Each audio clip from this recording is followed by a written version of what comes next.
The emergency broadcast test did something to the people in my town. We've barricaded ourselves in the library. Part 1. If anybody reads this, that means I've successfully been able to post this without it being taken down. Every other website and format I've been trying to write on has resulted in the same error notification being displayed, whether on a laptop or smartphone. I can only assume it's something that the people in charge of whatever this is have done in order to prevent anyone left from getting word out about what happened here.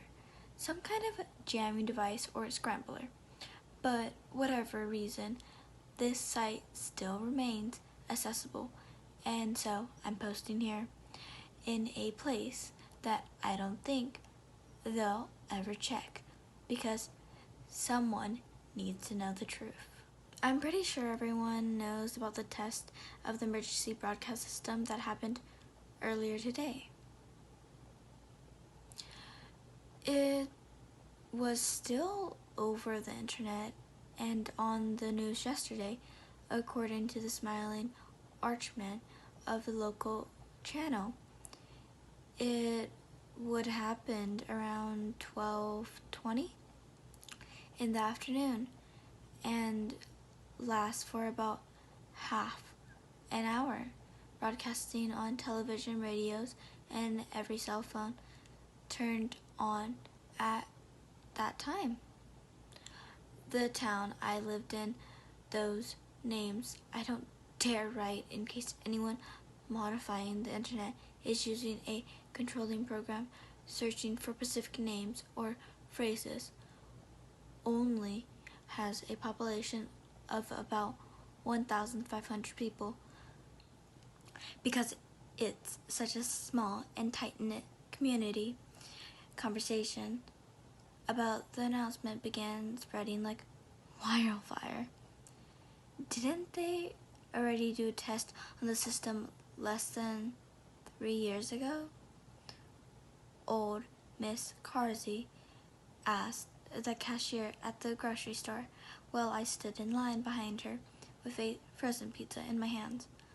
I think I read something about how they're required to perform the test every 3 or 4 years, Laura, she replied, while she waited for the elderly woman to finish writing out a check for her purchases.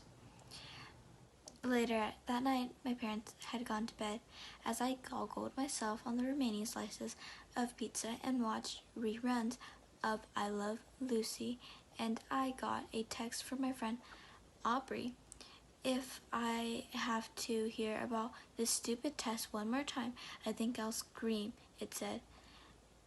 I let out a small chuckle and typed back, yeah, you think that with all this commotion over the town that we were about to end up in a 21st century version of Caribbean Missile Crisis or something.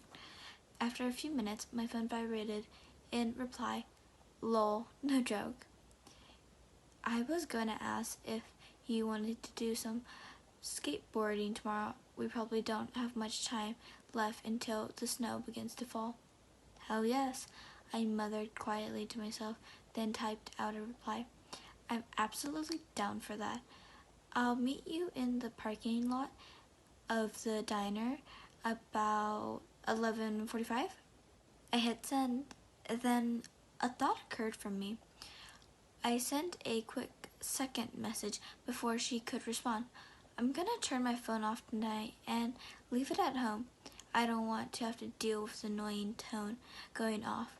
I took a sip of Coke and let my eyes begin to droop. Sleep was calling my name. My phone buzzed. Good idea. I'll do the same. I'm gonna hit the sack. After bidding her goodnight as well, I held down the power button on my phone, the Samsung logo briefly showing before turning black. I reached for the remote and shut off the TV, dumping my dishes into the sink before heading upstairs, tossing the powered down, phone onto my desk. I set my alarm for 10 before climbing into bed and quickly falling into a deep and dreamless sleep. In retrospect, turning off our phones and leaving them at home is probably what ended up saving our lives, at least sparing us that horrible, intentional fate anyways.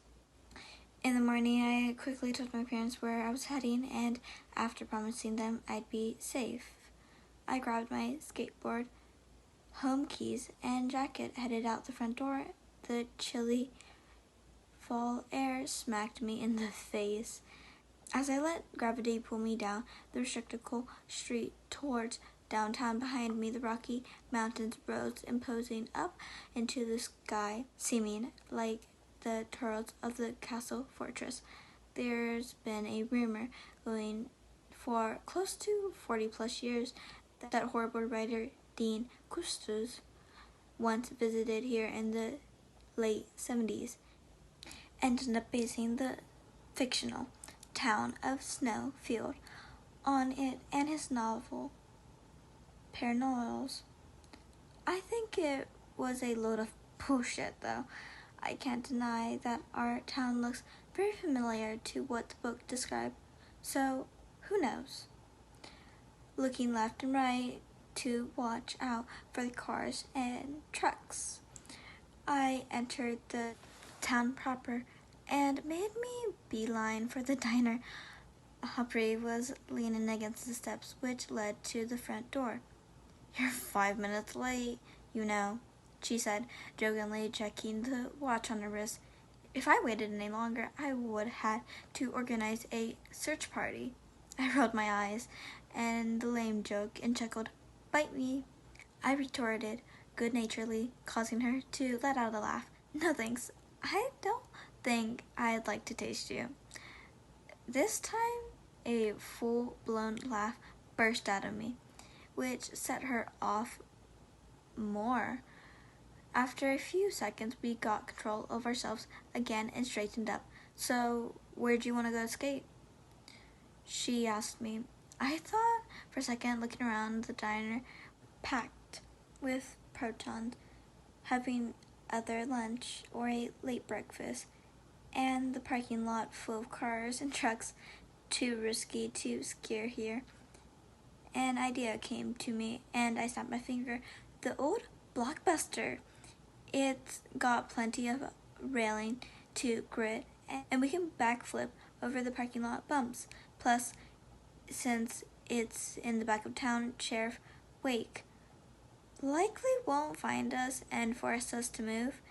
Aubrey rolled her eyes at the mention of the sheriff, the man with a major stick up his ass, and seemingly hated anyone skateboarding, or as he called it, creating a nuisance.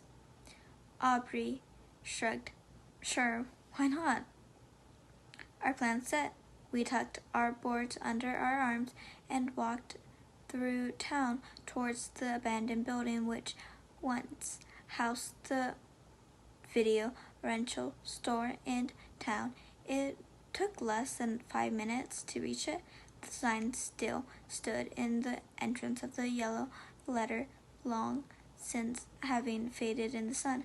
I checked my own watch, and Aubrey dropped her skateboard on the ground and pushed off. 12:05.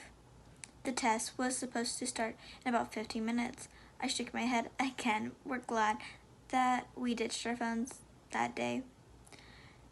For a brief moment, I remembered I had forgotten to tell my folks I'd done so, and a small wave of guilt washed over me, and the responsibility they end up worried if they try to get a hold of me, but I pushed it out of my mind. I apologized when I get home. I dropped my own board on the ground and pushed off. For the next 10 to 12 minutes, the two of us whooshed and laughed, and we jumped and grinned on our way across the parking lot. All the stress of having graduated and needing to pick a college to go to fell away from my mind, and I felt as I can only describe as at peace. That peace was shattered by the sound of tires screeching, steel glass smashing against each other, rummaging off the buildings, and seemingly above the mountains above us. I'd been in the middle grinding the entrance railing. Then it came, and it startled me so badly I lost my balance, the board shooting out from under my feet as my hip smashed into the railing and I fell back off the earth, basically. I lay there for a moment, staring, pain shooting through me before I felt a hand on my shoulder. Damn, that's one nasty fall, Aubrey exclaimed. Are you alright? After deciding I hadn't broken any bones, I answered, Yeah, I think so. It stings like a bitch, though. I looked up at her. What the hell was that sound? I asked her. She shook her head, and a familiar confusion expression on her face. I don't know. It sounded like it came from back at the main road. She looked around, then back at me. I think it was a car crash. My thoughts exactly the same, I muttered, pulling myself into a sitting position. Helping me to my feet, she motioned towards where the sound was coming from. You want to go see? She asked.